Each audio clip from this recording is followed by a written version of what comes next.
Alright guys, welcome to my guide of Heimerdinger Masteries. I've played about 50-60 games ever since the new patches came out, and you obviously know that whenever the patch came out, the Masteries were completely changed, completely revamped. And yeah, I've been doing my research, getting my trial and error on the go. I tried Deathfire Touch, I tried Thunderlords Decree, I tried Deathfire Touch, I tried Thunderlords Decree. I lost a shit ton of games, and Thunderlords Decree came out on top. The Thunderdong has risen. So yeah, I'll talk you through why I choose certain things over the others, and if you have any gripes, quarrels, if you think any different, leave a comment below. If you think Thunderlord's Decree is terrible, I go for Deathfire Touch, you tell me why. You tell me why. Alright? This is what I do. I go 5 points in sorcery for that extra ability damage. You would have Feast for the extra sustain because you get 20 health every time you kill a minion. That's awesome, especially early game, pre-level 6. Natural Talent, this is where there can be a bit of a gripe. 10 attack damage at 15 ability part level 18, or you can get 0.4% lifesteal and spell vamp. So yeah, there's a bit of quarrel there. You know, do you take spell vamp or do you take ability power? And I'm all about the AP. I'm all about the aggression. So that's what I feel fits my playstyle the best. And then we can go down here and I have Oppressor. Doing 5% increased damage to targets that are impaired, so obviously your grenade will stun and slow. If you get O'Reilly's, it's going to be extra damage all over the show. So yeah, that's what I go for. And then we completely forget about Ferocity, because we're not going to be getting Deathfire Touch. We're going to skip across and go to Cunning. And within Cunning, I put 5 points in extra movement speed, 3% extra movement speed when you're out of combat, and that's over single target attacks and spells deal 1% bonus damage to minions and monsters. Obviously you're going to take a fast dong over one that can do a bit more damage to the monsters and minions. And then we go down here and we get my favourite thing in the mastery tree, not Thunderlord's Decree, it's the secret stash. Oh yeah. Means your potions and elixirs last 10% longer, and you get cookies, you get mana biscuits. And mana biscuits are awesome because they restore 20 health and 10 mana instantaneously. And this has saved my life so many times, especially whenever I have a dot on me or I've been dived upon or have an ignite. I really like the fact that it's not just a normal potion. In fact, if I go and play a different character that isn't Heimer, I maybe go and play an ADC and I don't have the cookies, I don't know, I just, I don't know, it's like a psychological thing. I just feel that, I don't know, when I buy a potion I just don't get satisfied enough. So yeah, move down to Merciless, where you get 5% increased damage to champions below 40% health, and this is awesome for kill stealing. Or it is awesome because 5% increased damage to champions below 40% health. 5% actually is quite a lot in regards to what you can get in your masteries, and yeah, it's good whenever you're trading, especially whenever, say, you might possibly get them to like 30-40% health and they're in the middle of your danger zone. Your turret's going to absolutely eat them alive. Especially even if you die, your turret's going to melt their faces off. So then we move down to Dangerous Game. Dangerous Game is actually awesome. It's something that I'm finding really helpful, especially in my ranked games. And champion kills and assists restore 5% of your missing health and mana.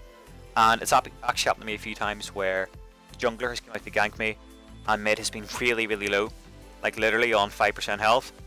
And I maybe have my ult up, so maybe Lee Sin gets a crappy Q off, and I absolutely nuke him, do something crazy, and I survive on such little health myself. Mid laner re-engages but doesn't expect me to have Dangerous Game as a mastery. I get 5% of my health back, I turn around and I get a double kill. And that happens a lot more than you'd expect. And then I move down here and I go for Intelligence, which is your cooldown reduction cap is increased to 45% and you gain 5% cooldown reduction. Right. This is a bit of a gripe here as well. You can either go for Precision or Intelligence. Precision, you get Magic Pen and Armor Pen. And Intelligence, you get cooldown reduction. I already play so aggressive, and I already built so much Armor Pen, not Armor Pen, Magic Pen, with my Void Staff, a Leandries, my Pen Boots, and I feel that if I go with this, it doesn't really give me enough that I just feel that if I go for this, it really doesn't enhance my gameplay as much as Intelligence would. Just because you actually get 5% cooldown reduction from just getting points in this, and it means that it's one less kind of item that I have to build, in the game, so it allows me to go as aggressive as I want. But once again, that's why I love the new mastery system. It means that you can go with whatever way you play. You can build your masteries the way you build in game. And then we move down to the pure resistance Thunderlords Decree. I think it's absolutely insane. I'm going to read out the tooltip for anyone who has no idea what Thunderlords Decree does. And it is: your third attack or spell on an enemy champion calls down a lightning strike, dealing magic damage in the area. Damage 10 per level, 20% bonus attack damage, and 10% of your ability power. And this is on a 20-second cooldown. So yeah, it's really, really cool because it's that extra bit of burst that you sometimes need, especially whenever people are getting away in such low health. Or what I've seen in game is, see, whenever you use your alt missiles, obviously alt missiles have always done an insane amount of damage. Whenever you use them with Thunderlords Decree parked up, people just explode. It's insane. And one of the cool things that I like about Thunderlords Decree is the fact that it can proc off attack as well as spells. So with Heimerdinger, especially me, you have quite a long distance auto attack. So utilize it a lot. Even whenever you're you can still every 20 seconds get that proc.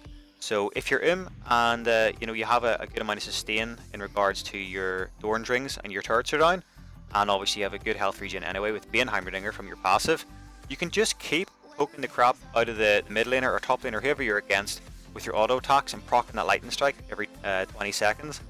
And it surprisingly dwindles them down quite fast, and they'll start staying away from your auto attacks. They'll start respecting you in the lane. So yeah, hopefully guys, this is the build of Masteries that you will start using, and it will hopefully start helping you in your game. Once again, comment below if you guys pick certain things over others, and tell me why, because I'm open to so many ideas and so many opinions, it's unreal. This has obviously just been out for the last couple of weeks, and I'm an absolute noob just like you guys are, and the only way that I am giving you advice and learning is by trial and error. I am trying the bad things and realizing that they're bad, trying the good things and realizing that they're still probably pretty bad, but they're better than the bad things. So yeah, if you guys have any questions, throw them at me. I'll happily answer them. I try to comment back to every single one of you. And until next time, hopefully you guys get diamond this season. I want to see all you guys, all you subs, in the same games as me. And until next time, take it easy.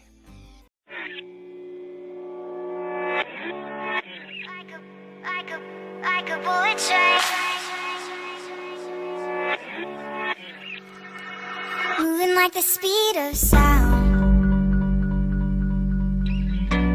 Feet can't keep on the ground. Can't stay in one place.